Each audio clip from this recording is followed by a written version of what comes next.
Cet après-midi, je vais vous emmener dans un épisode de la vie de David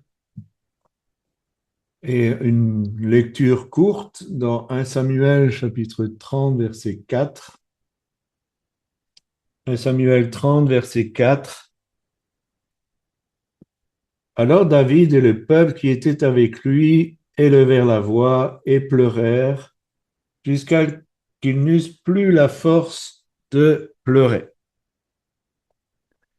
Je vous remets un peu le contexte de cet épisode. Alors, David a été oint roi par Samuel. Il est entré dans l'armée, grande victoire devant Goliath.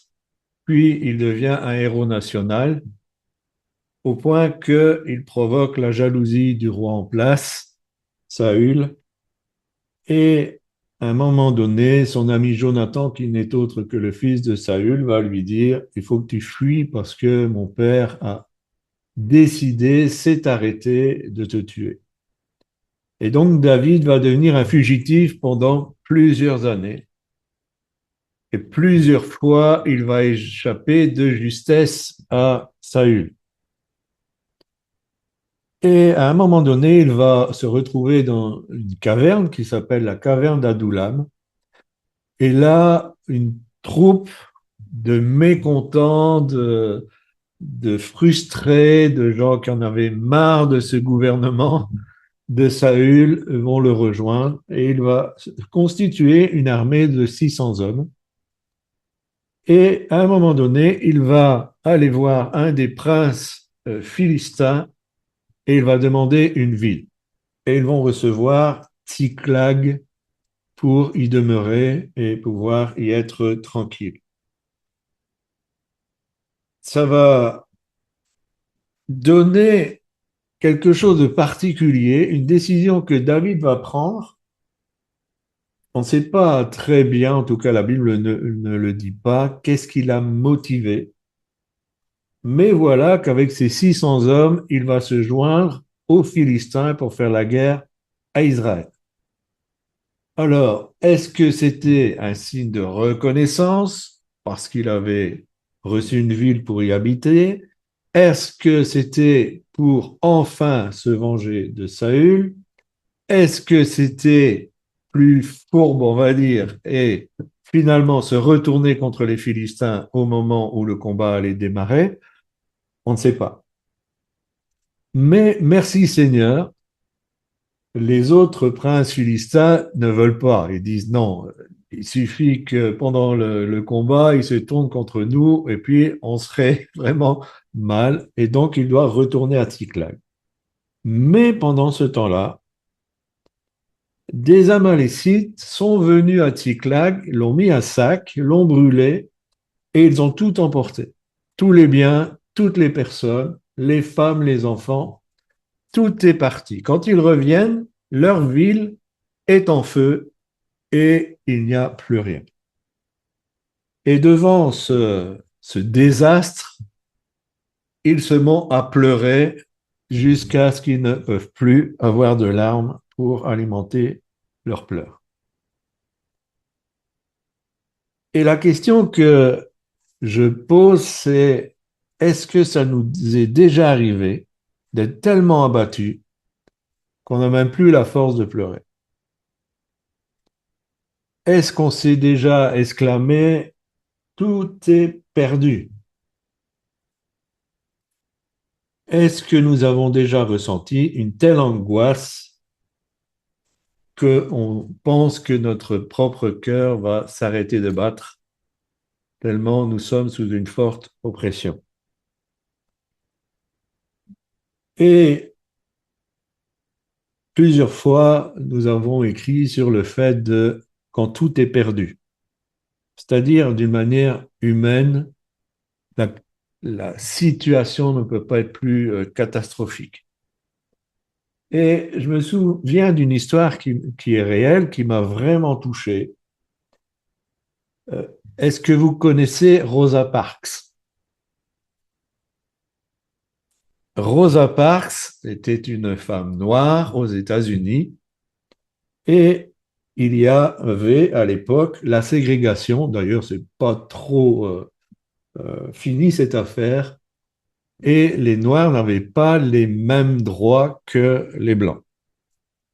Elle était dans un bus et dans le bus, quand un Blanc montait dans le bus, eh bien, les personnes de couleur devaient laisser leur place.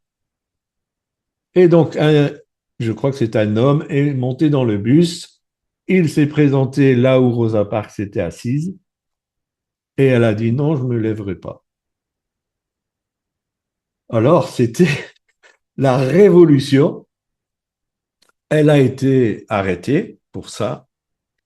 Et donc, Martin Luther King a décidé, dans cette ville, de boycotter les transports en commun.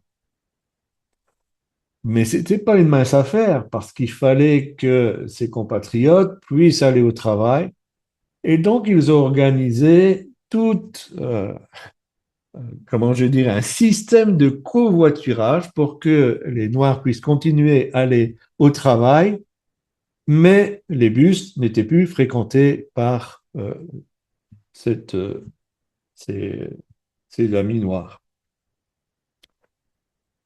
Et ça a duré pendant presque un an. La ville s'est retournée contre eux, les a traînés en justice pour société de transport public illégale. Et donc, ils ont dû se défendre. Ils avaient de très bons avocats pour plaider leur cause, mais dans l'état où ils étaient, c'était perdu d'avance. Et la veille du verdict du tribunal, quand il allait rendre ses conclusions, c'était évident que la cause était perdue. Et ce n'est pas écrit, mais je me suis imaginé ce qui se passait dans la tête de Martin Luther King. Et de se dire, Seigneur, demain, je vais devoir dire à tous mes frères que malgré ce combat pacifique mais acharné, d'une année n'a servi à rien. Et je m'imagine qu'il s'est dit, mais pourquoi le mal triomphe toujours? Pourquoi le diable gagne toujours? Et je suis convaincu qu'il était profondément déçu, peut-être dégoûté. Je ne sais pas spécialement les sentiments qu'il avait, mais certainement qu'il n'était pas dans des sentiments joyeux. Et il aurait pu s'exprimer, c'est fini, tout est perdu. Mais c'est à ce moment-là que Dieu intervient et dans la nuit, la Cour suprême des États-Unis déclarait illicite toute ségrégation dans les bars, dans les restaurants, dans les bus et dans tous les endroits publics. Ce qui fait que quand le lendemain le tribunal s'est réuni, il ne pouvait absolument pas condamner le mouvement. Et donc, je ne sais pas si c'est le fruit de leur prière, mais Dieu avait accompagné ce mouvement et ça a été le début, parce que c'était qu'une victoire, le début d'un long combat que Martin Luther King a mené pour l'égalité entre les Afro-Américains et les Blancs. Et quelquefois, nous avons ce sentiment que tout est perdu.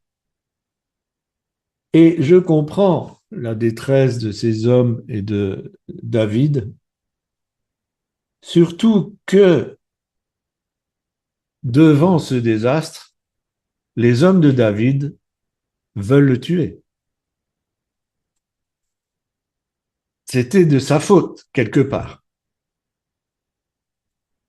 Alors, Là, on essaye d'aller dans la tête de David. Il revient, la ville est en feu, sa femme a été faite prisonnière, ses enfants aussi, tous ses biens ont été pris, et en plus, sa vie est menacée. Le fond du désespoir, je ne crois pas qu'il y a un étage supplémentaire. Et malgré ça, il va trouver la bonne solution. Et c'est un peu le thème de ce message. J'aimerais dire aussi que, euh, en préparant et discutant avec Pasteur Corinne, on s'est rendu compte que euh, être leader, euh, c'est euh, c'est très ingrat, en tout cas, je dirais, il faut être débile pour accepter. Parce que vous avez le monde qui vous critique et qui vous calomnie. Vous avez des enfants de Dieu qui critiquent et qui vous calomnient. Vous avez d'autres leaders qui vous jalousent et qui ne savent pas vous supporter. Vous avez le diable qui vous fait la guerre. Et les membres qui sont sous votre leadership, quand vous faites une erreur, ils vous tournent le dos. Ça, c'est le boulot de leader. Alors bon, là, c'était une grosse bêtise, je suis d'accord, mais il n'en faut pas autant. Quelquefois, simplement prendre une décision qui n'est pas populaire et on voit les caractères qui ne sont pas tout à fait régénérés commencer à avoir des attitudes assez particulières par rapport au leadership. Ça fait partie du jeu, mais franchement, quand j'ai dit oui à Dieu, je ne devais pas être complètement bien raisonnable ce jour-là, parce que pour la nature humaine, ça n'a aucun avantage. Et je vous rassure, si vous n'êtes pas appelé au ministère et spécialement à exercer un leadership, comme je le dis souvent, sautez sur votre chaise, dites Alléluia Seigneur, merci, je ne suis pas appelé au ministère ni au leadership. Nous revenons à David et David va reprendre courage. Comment va-t-il reprendre courage? Eh bien, il va s'appuyer sur son Dieu. C'est 1 Samuel 30, verset 6 qui nous dit cela. Et finalement, cette histoire va se terminer par un happy end parce que il va questionner Dieu et Dieu va lui dire poursuis. Il va poursuivre, ils vont tomber sur un esclave que les Amalécites avaient laissé en route. Il va leur donner une bonne indication. Ils vont tomber sur les Amalécites, leur faire la fête, et puis ils vont tout récupérer, ce qui avait été pris, et même plus, parce que tout le butin que les Amalécites avaient pris à d'autres endroits, ils vont aussi le récupérer. Il y a trois choses que je voudrais relever dans cette histoire. La première, c'est qu'à un moment donné, même si nous sommes dans cette situation catastrophique, arrêtons de pleurer. C'est normal de pleurer quand on a une perte. C'est, c'est tout à fait humain, c'est pas condamnable, bien au contraire. Et il faut savoir vivre son deuil. Et le deuil, ce n'est pas spécialement quand on perd un être cher, ça peut arriver, mais ça peut être quand on est victime d'une perte, quelle qu'elle soit, que ça soit euh, matériel, que ça soit euh, au niveau de nos sentiments, de l'âme, si on perd sa réputation, par exemple, ou si on perd une amitié, un travail, de l'argent, je ne sais pas. Tout ce qui est perte peut amener à pleurer et à respecter un temps de deuil. C'est bien de respecter un temps de deuil. Mais à un moment donné, il faut que ce temps de deuil s'arrête.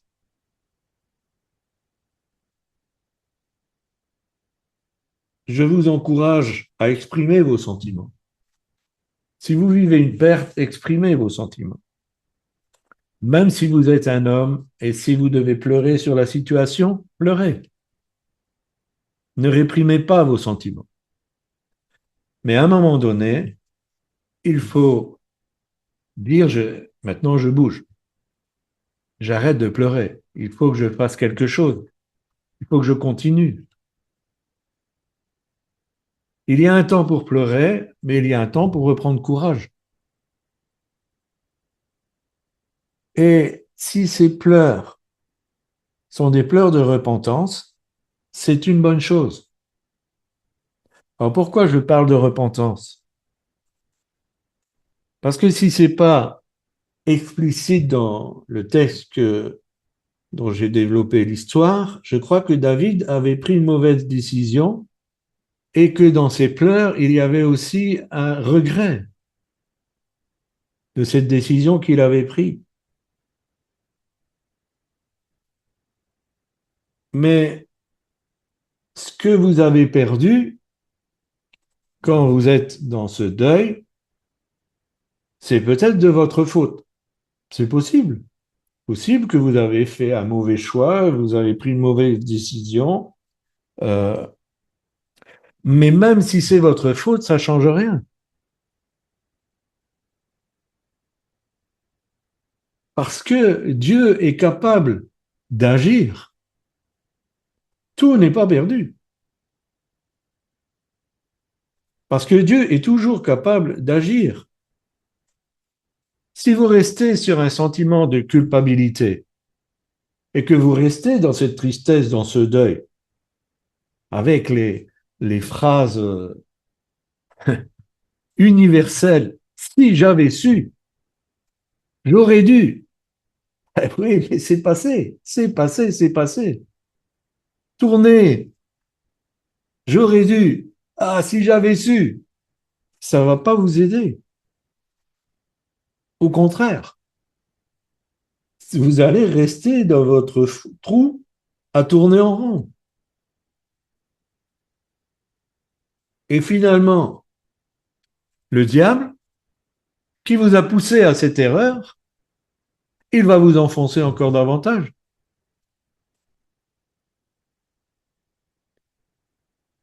Donc il faut arrêter de pleurer.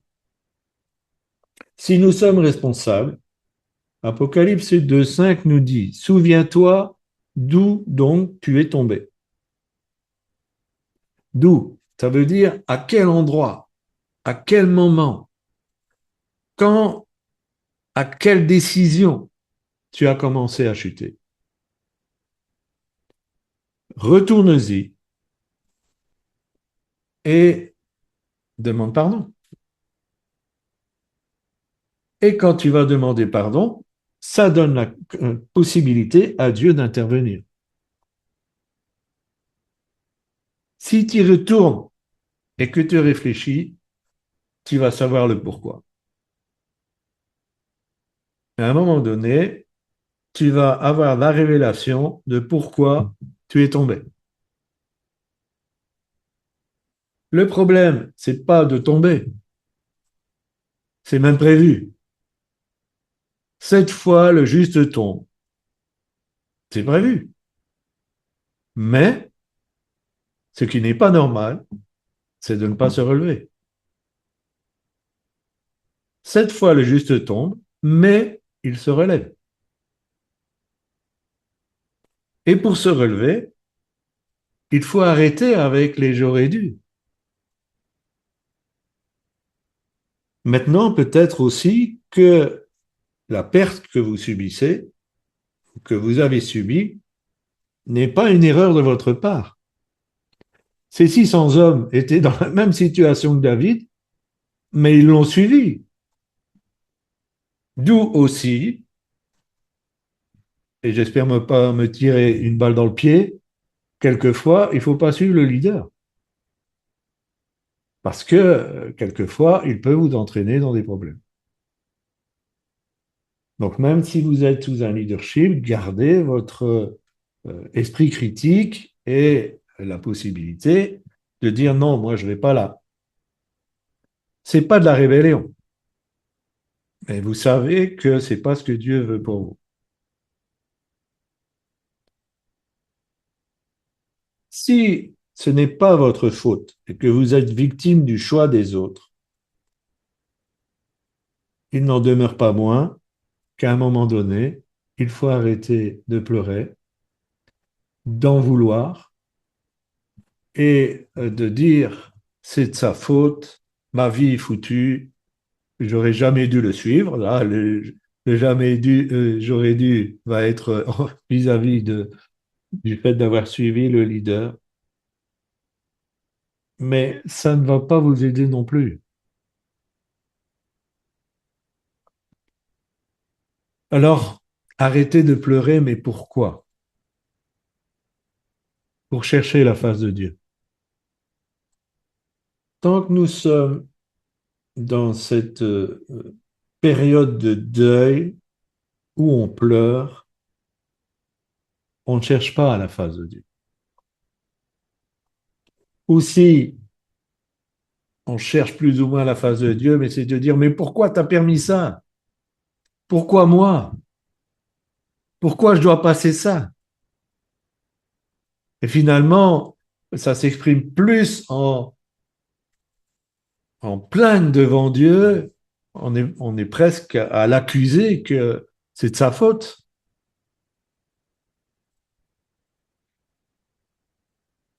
Parce que si on va puiser dans ses ultimes ressources, il reste peut-être plus grand-chose. Il y a peut-être plus beaucoup de foi.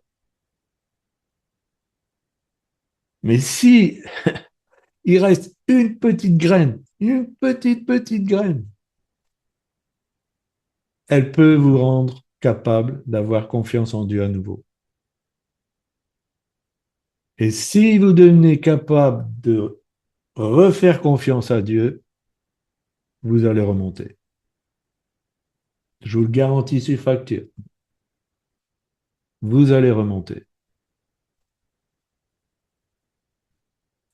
Souvenez-vous des multiples interventions de Dieu à votre égard. Souvenez-vous toutes les fois où il est intervenu. Quand nous passons et repassons dans nos cœurs tous ces exaucements de prière, parce que nous les avons expérimentés, notre confiance, elle va revenir. Et il y a ce qu'on sait. Et si vous creusez un peu, vous verrez que même dans des situations où vous n'avez jamais imaginé que Dieu est intervenu, il était intervenu. Dieu ne vous a pas abandonné et il ne vous abandonnera jamais. Gravez cela quelque part dans votre cœur. Dieu ne vous abandonnera jamais. Et ses projets de paix sont toujours d'actualité. Il veille sur nous comme sur la prunelle de son œil.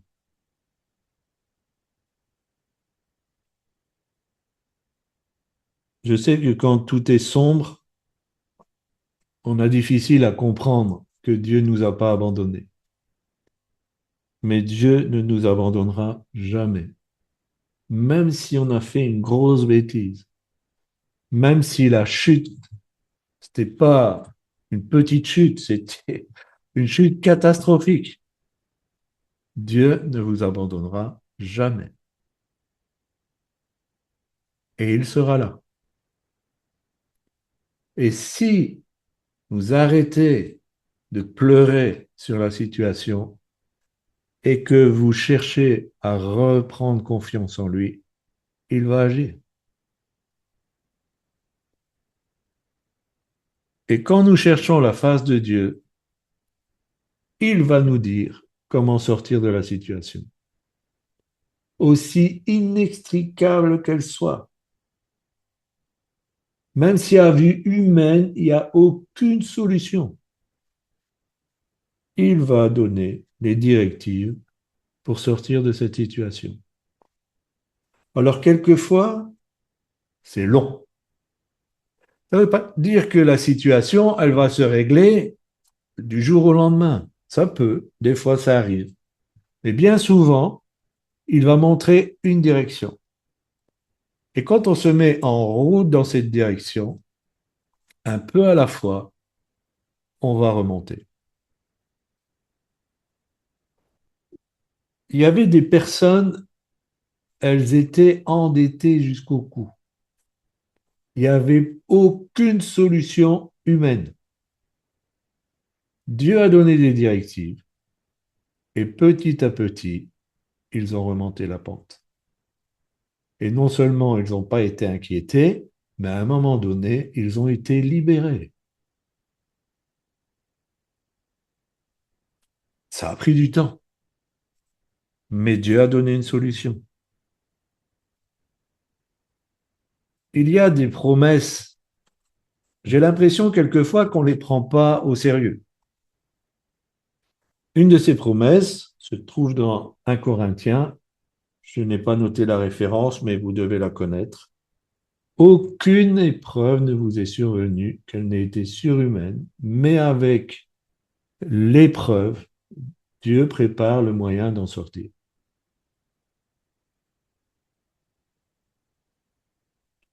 Le mot épreuve a plusieurs sens. Le mot grec épreuve a plusieurs sens. C'est le fait d'être tenté. Ça peut être tenté à pécher. Ça peut être un test de la foi, mais ça peut être aussi quelque chose qui est difficile à vivre.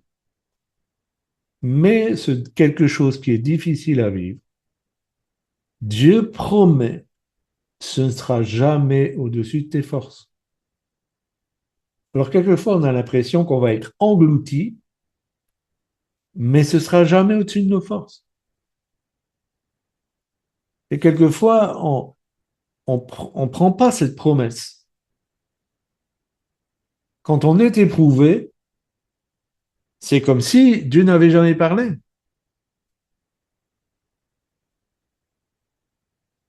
Nous avons dû, Pasteur Corinne et moi, traverser des épreuves. J'ai traversé personnellement des épreuves. Il y en a qui n'étaient vraiment pas faciles. Mais je peux vous dire que Dieu a toujours préparé le moyen d'en sortir. Et ce qui m'a soutenu, c'était cette promesse. C'est difficile, mais quand tu seras sorti, tu seras mieux. Ce sera meilleur. Tu seras meilleur. Parce que l'épreuve, elle n'a pas pour but de vous détruire.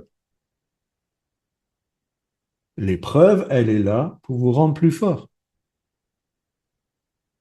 On dit souvent la foi, c'est un muscle. Il faut les faire travailler.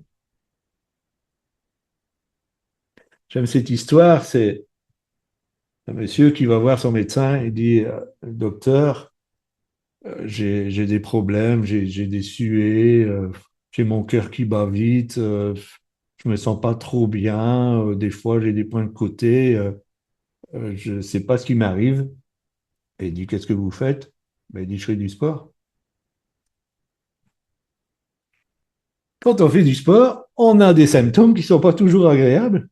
Quand on fait grossir ses biscottos, ça demande de l'effort.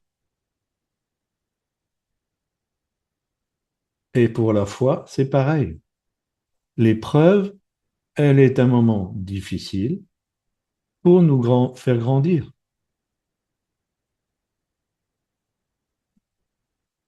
On est appelé à être victorieux. S'il n'y a pas de bagarre, on ne sera jamais victorieux. Si on n'a pas de combat, on ne sera jamais victorieux. Ça fait partie de la vie chrétienne. Tout ce que Dieu demande, c'est écoute-moi, laisse-moi faire. écoute-moi, laisse-moi faire. David a questionné Dieu. Il a dit, qu'est-ce que je fais? Est-ce que je peux les poursuivre? Dieu lui a dit, oui, vas-y, je vais te les livrer. Troisième des choses, après qu'on ait arrêté de pleurer, après qu'on a cherché la face de Dieu, il faut se mettre en marche. On ne doit pas attendre, voilà, la solution, elle vient du ciel, moi je suis dans l'attente, j'ai tout remis à Dieu, il faudra se mettre en marche. Dieu va nous redonner confiance et courage. Ça ne peut pas être autrement. Ne me dites pas le contraire, ça ne peut pas être autrement. Sinon, Dieu n'est pas Dieu. Il va nous parler avec douceur et il va nous donner la solution. Après, il faudra se mettre en marche. Et quand on se met en marche, on met en pratique à la lettre, ce que Dieu dit. Et souvent, ce qui pose problème, c'est que on veut déjà aménager à notre sauce ce que Dieu nous a demandé de faire. Et après, on dit, ben, ça fonctionne pas. Ben oui, il faut faire ce que Dieu dit à la lettre. Et ce sera peut-être difficile, il faudra un temps. Peut-être que même dans les premières semaines, on va pas voir de solution. On va pas voir que ça bouge, mais ça va bouger. David a tout retrouvé. Et peut-être que nous n'allons pas retrouver, mais nous allons trouver. Parce que quelquefois, ce qu'on cherche, c'est pas ce qui est bon pour nous. Et si on l'a perdu, c'est parce que c'était pas bon pour nous. Peut-être que on perd un travail et on dit, mince, j'ai perdu mon travail. Mais c'était pas bon pour nous. Alors, quelquefois, la solution de Dieu, ce ne sera pas de retrouver, mais ce sera de trouver.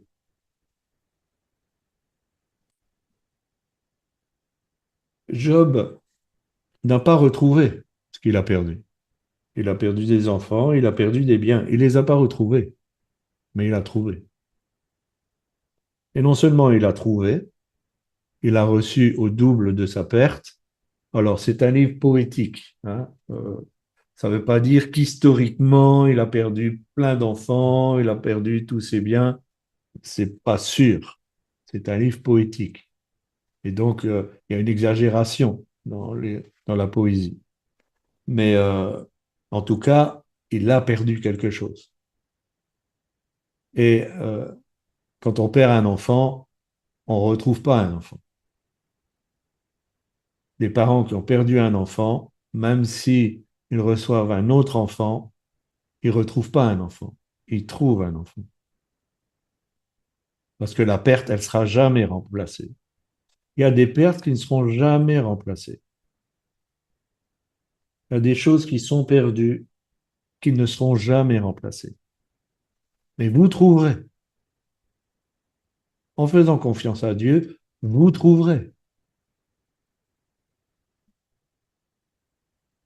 Et ce qui est plus extraordinaire avec Job, c'est qu'il a trouvé, mais avant, il avait une relation avec Dieu parce qu'il avait entendu. Là, il a vu Dieu à l'œuvre. Sa dimension de connaissance de Dieu, elle n'a pas doublé, elle a décuplé. Je ne sais pas en quel Dieu vous croyez. Je ne sais pas si vous croyez en un Dieu dont on vous a parlé. Mais si vous croyez au Dieu que vous avez vu à l'œuvre, que vous connaissez personnellement, pas parce qu'on vous en a parlé, alors déjà vous avez une grande connaissance. Et ce qui est important, c'est pas d'entendre parler de Dieu, c'est de expérimenter notre Dieu, c'est de vivre notre Dieu. Parce que ça fait toute la différence. Souvent, vous me trouvez peut-être extrême dans mes déclarations en disant c'est garanti sur facture, mais ça ne peut pas être autrement. Dieu va faire, il ne vous abandonnera jamais. Pourquoi je me permets d'avoir des affirmations aussi euh, comment dire, indiscutables? C'est parce que je connais mon Dieu. Je l'ai vu à l'œuvre. J'ai vu que quand il dit quelque chose, il le fait toujours. Jamais il est pris en défaut. Et je dis pas ça sur 10 ans de conversion. Je dis ça sur 45 ans de vie avec lui. Jamais Dieu n'a été pris en défaut. Ce qu'il dit, c'est la vérité. Alors, je vais bientôt arriver à la conclusion de ce message. Ta situation est peut-être noire. Peut-être que comme David ou Martin Luther King, du moins je l'imagine, tu es désespéré et tu te dis, c'est foutu, tout est perdu. Mais Dieu est un Dieu de miracles. Absolument rien n'est trop difficile pour lui. Absolument rien. Je te demande de faire cet après-midi. Prends la décision de ne plus tourner en rond. De ne plus tourner en rond dans tes remords, dans ton deuil, dans tes j'aurais dû. Mais commence à arrêter de pleurer, à chercher la face de Dieu et à te mettre en mouvement avec ce qu'il va te dire de faire. Et voici des petites phrases que j'aime à dire. Un seul pas en avant et tu es déjà plus loin. Une seule pierre et la reconstruction est déjà entamée. C'est pas des grandes choses. Et une que j'aime particulièrement, le match se termine quand l'arbitre siffle. Et l'arbitre, c'est Dieu. Amen.